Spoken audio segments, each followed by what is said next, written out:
नमस्कार मित्रों, आज हम आपके लिए लेकर आए हैं यमए फर्स्ट सेमेस्टर का 2023 का संस्कृत का क्वेश्चन पेपर।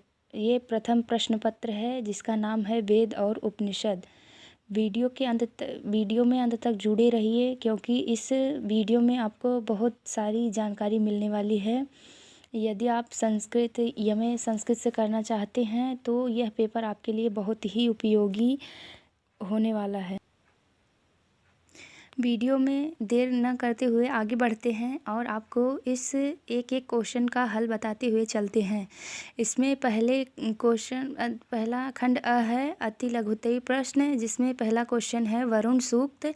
ये जो 1:25 लिखा हुआ है ये ऋग्वेद के प्रथम मंडल का 25वां सूक्त है। तो इस ऋग्वेद में ऐसे ही दर्शाया जाता है, इसलिए 1:25 लिखा है। यह प्रश्न पूछा गया है कि किस छंद में प्राप्त होता है। तो इसका उत्तर है यह वरुण सूक्त जो है ये त्रिष्टुप छंद में ये त्रिष्टुप छंद में नहीं, गायत्री छंद में लिखा हुआ है यह वरुण सूक्त। अगला क्वेश्चन है पर्जन्य सूक्त, जो ऋग्वेद के 5वें मंडल का 83वां सूक्त है। इसमें पूछा गया है कि इसके दृष्टा ऋषि कौन है। तो इसके दृष्टा ऋषि भौमो अत्रि जी हैं और यह पर्जन्य सूक्त त्रिष्टुप छंद में लिखा हुआ है।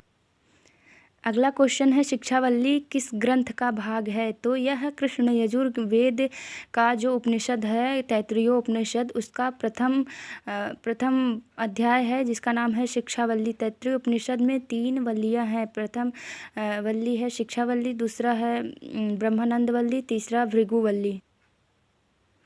अगला क्वेश्चन है किस देवता को आत्मा जगस्त थुश्च कहा गया है। यह ऋग्वेद के प्रथम मंडल का 115वां सूक्त सूर्य सूक्त से लिया गया है। इसमें सूर्य को जगत की आत्मा के रूप में कहा गया है। अगला क्वेश्चन है ऋग्वेद में कितने मंडल एवं सूक्त हैं। तो ऋग्वेद में 10 मंडल और 1028 सूक्त हैं और पूरे 1028 में 11,000 मंत्र हैं। अगला क्वेश्चन है कि वेद चतुष्टय से आप क्या समझते हैं। ये चारों वेदों के बारे में पूछा गया है। इसमें आप चारों वेदों का नाम लिख देंगे। पहला वेद है ऋग्वेद, दूसरा है यजुर्वेद, तीसरा सामवेद, चौथा अथर्ववेद। अगला क्वेश्चन वेदांग कितने हैं और उनका नाम उल्लेख कीजिए। तो वेदांग 6 होते हैं। शिक्षा, कल्प, व्याकरण, निरुक्त, छंद, ज्योतिष। अगला क्वेश्चन है श्रुतम में गोपाय किस ग्रंथ से संबंधित है। यह तैत्तिरीय उपनिषद के शिक्षावल्ली का एक पंक्ति है जिसका अर्थ है कि गुरु अपने शिष्यों को उपदेश दे रहे हैं कि सभी व्यक्तियों के साथ हमारा कैसा व्यवहार होना चाहिए। अगला क्वेश्चन है मातृदेवो भव, पितृदेवो भव, आचार्य देवो भव, अतिथि देवो भव। यह किस ग्रंथ से संबंधित है। तो यह भी तैत्तिरीय उपनिषद के शिक्षावल्ली का एक पंक्ति है, मंत्र कह सकते हैं, जिसमें बताया गया है कि ऋषि अपने आश्रम के शिष्यों को उपदेश दे रहे हैं कि माता पिता को देव रूप मानो, आचार्य को देवता समझो और अतिथि को भी देवता के समान उनका सम्मान करो। अर्थात जिस प्रकार हम अपने देवी देवताओं का सम्मान करते हैं, उनके सामने शीश झुकाते हैं, उसी तरह अपने माता पिता और आचार्य का सम्मान करना चाहिए। अगला क्वेश्चन है तैत्तिरीय उपनिषद किस वेद से संबंधित है। यह कृष्ण यजुर्वेद का उपनिषद है और यह कृष्ण यजुर्वेद से संबंधित है। अगला खंड ब है लघुत्तरी प्रश्न। इसमें 5 प्रश्नों को हमें करना है। तो पहला क्वेश्चन है, इसमें ये निम्नलिखित मंत्रों का ससंदर्भ सहित अनुवाद कीजिए। तो ये पहला मंत्र है यच्चिद्धि ते विशो यथा प्रदेव वरुण व्रतम मिनिमसि द्यवि द्यवि। तो यह मंत्र ऋग्वेद के प्रथम मंडल का 25वां सूक्त जो वरुण सूक्त है उसी में का पहला मंत्र है, जिसका अर्थ है ऋषि इसके सुनहशेप हैं। सुनहशेप ऋषि वरुण देव से विनती करते हुए कह रहे हैं कि हे वरुण देव, आपके जिस किसी व्रत और नियम का हम प्रतिदिन प्रमादवश तोड़ते हैं, आप हमें उसके लिए दंडित ना करें, आप हमें उसके लिए क्षमा करें। लघुत्तरी प्रश्न में अगला क्वेश्चन है जो यह भी एक मंत्र है, जो कि यह मंत्र सूर्य सूक्त से लिया गया है। सूर्य सूक्त ऋग्वेद के प्रथम मंडल का 115वां सूक्त है। इसमें आप संदर्भ बनाकर लिख सकते हैं। इसका अनुवाद आप देख सकते हैं कि ये इसका अनुवाद है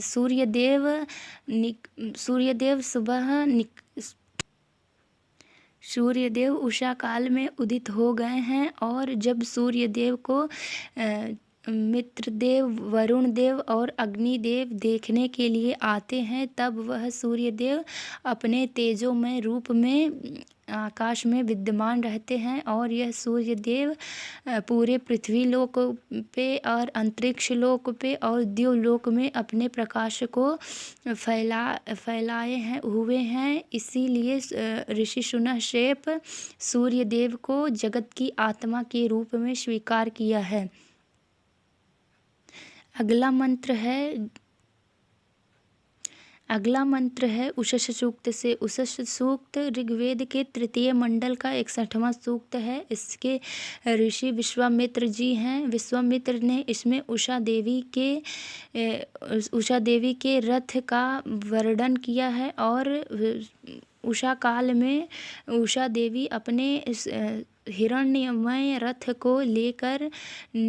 हिरण्यमय रथ को लेकर उदित हो चुकी हैं। इसी का वर्णन किया है। अगला 5वां क्वेश्चन है।